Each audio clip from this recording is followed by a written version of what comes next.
অবশেষে আমরা দুই বন্ধু মিলে চলে এসেছি গুয়াহাটি।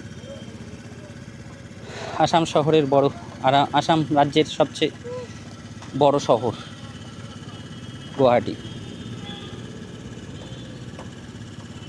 এই সেই আমরা এখন ব্রহ্মপুত্র নদের পাশে,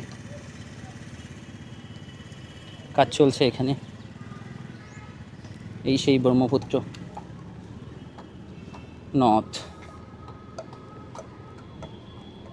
এটি ভারতের অন্যতম একটি নদী, ভারতের সপ্তম দীর্ঘতম নদী এই ব্রহ্মপুত্র,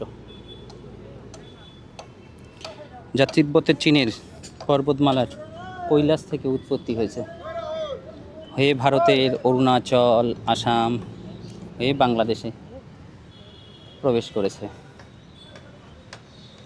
চীনে এই নদীটিকে ইয়াংলুর সাংপো এবং ভারতে দিহার ও সিয়াং, পরবর্তীতে ব্রহ্মপুত্র নাম দেওয়া হয়।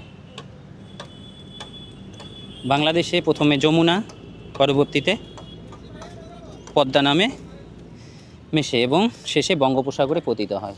এই সেই আমাদের ব্রহ্মপুত্র নদ। এই যে আমরা দুই বন্ধু বাইক নিয়ে চলে এসেছি। পিনাক হাই হাই বলতো। এই যে ব্রহ্মপুত্র নদের পাশে আমাদের দুই বাইক চলে এসেছে। এই যে সব ব্রহ্মপুত্র নদ, কি সুন্দর চারিদিকের দৃশ্য।